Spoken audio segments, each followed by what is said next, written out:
President Donald Trump paused immigration applications from 19 countries. That's where we're starting the 7 from the Washington Post. I'm Hannah Jewell. It's Wednesday, December 3rd. Let's get you caught up with today's 7 stories. The Department of Homeland Security made this announcement yesterday evening. It said that immigration applications would be put on hold for everyone who was born or holds citizenship in 19 countries. The affected nations include Afghanistan, Myanmar, Haiti, Iran, and Venezuela. The list was pulled from a presidential proclamation in June. That called for partial or total entry restrictions for all nationals from the same 19 countries.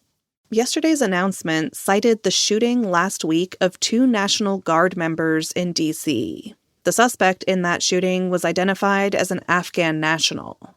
One of the 19 nations on the list is Somalia. In a cabinet meeting yesterday, Trump delivered a rant against Somali migrants. He used dehumanizing language, calling them garbage. I don't want them in our country, I'll be honest with you, okay? Somebody would say, oh, that's not politically correct. I don't care. I don't want them in our country. Their country's no good for a reason. Their country stinks, and we don't want them in our country. I could say that about other countries, too. Trump's move to pause immigration applications will plunge thousands of cases into uncertainty. An immigration lawyer told the Post it is highly likely to be challenged in court. Defense Secretary Pete Hegseth further distanced himself from a lethal attack on a boat in the Caribbean. That's number 2. On Friday, the Post reported that Hegseth gave a spoken order in September to kill the entire crew of a vessel which the administration alleges was ferrying drugs. An initial strike killed 9 of 11 people on board. A second strike killed the 2 survivors of the first attack. Yesterday, Hegseth offered his most extensive public accounting yet of his involvement in the attack. He said he only learned of the survivors hours after the strike. So you didn't see any survivors, to be clear, after that first strike? I did not personally see survivors, but I stand, because the thing was on fire. It was exploded in fire or smoke. You can't see anything. You got digital. This is called the fog of war. This is what you in the press don't understand. Hegseth has deflected responsibility for the killing of the 2 survivors, pointing instead to the senior military officer in charge of the operation. Lawmakers and law of war experts have questioned whether the episode constitutes a war crime, and if so, who bears responsibility.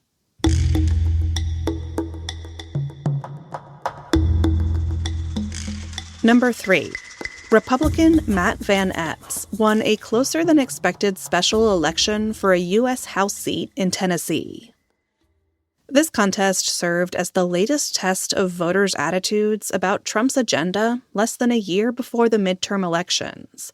The results were mixed for Republicans. Etz's victory was a much-needed win after sweeping losses for Trump's party in November's elections. It preserved Republicans' 219 to 213 advantage in the House. But his final margin of victory is on pace to be much smaller than the 22-point edge Trump had in the same district last year. That underlines the vulnerability of Republicans to Democratic attacks over the cost of living.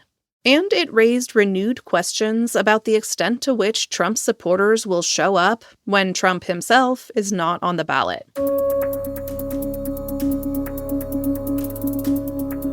Number 4. Federal advisors are planning the biggest change yet to the childhood vaccine schedule. Health Secretary Robert F. Kennedy Jr. purged a federal vaccine panel earlier this year.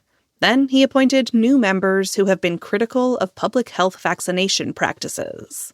The newly appointed chair has been speaking to the Post. He said these new federal advisors plan to vote and end the practice of universal hepatitis B vaccination at birth. That's big news. Birth doses of that vaccine have been credited for a 99% drop in hepatitis B infections among children and teens since the recommendation was made in 1991. And the changes don't end there. The advisors also plan to examine whether shots on the childhood vaccination schedule are causing a rise in allergies and autoimmune disorders. The health secretary has long linked the rise of chronic disease, autism, and food allergies to what he calls the exploding vaccine schedule.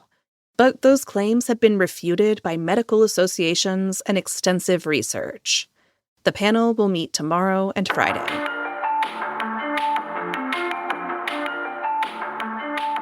Low temperature records from the 1800s will be broken this week. That's our fifth story. In the coming days, around 50 locations from eastern Nebraska to Maine are forecast to see record lows for this time of year. If you're mad about this, here's why it's happening. A sudden warming event disturbed the polar vortex miles above the North Pole.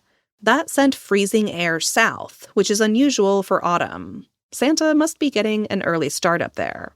Some of the country's coldest conditions are forecast to occur north of Minneapolis tomorrow morning, with temperatures nearing -20. And parts of the country are likely to see even more snow by the end of the week. If you need to get away, I wistfully looked up the temperature in Miami today. It will reach the high 70s. If that's where you live, I hope you appreciate it.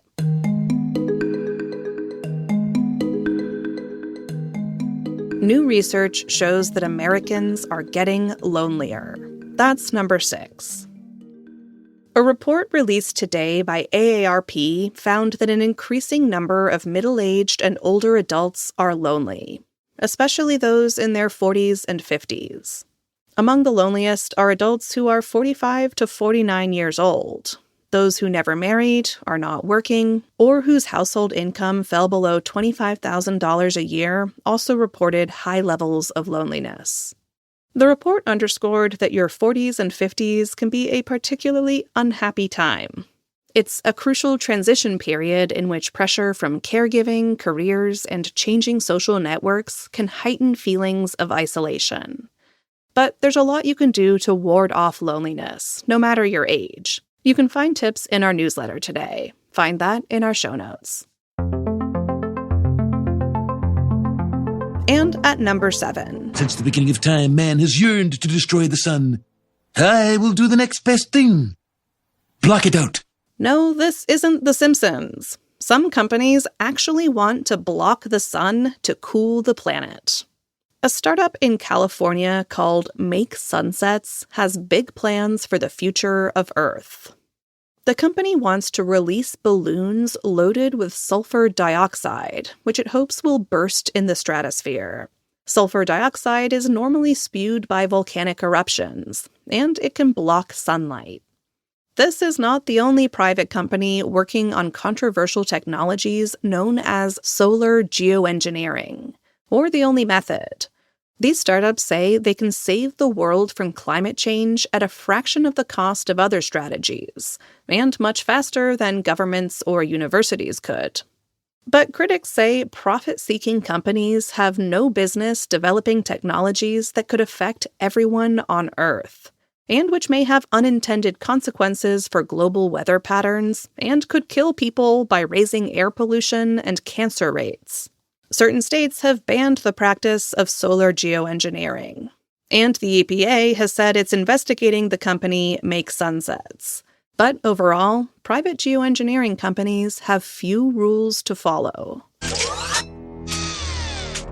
Good God!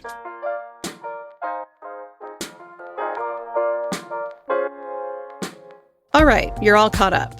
Do us a favor this week and leave us a lovely rating or review wherever you're listening.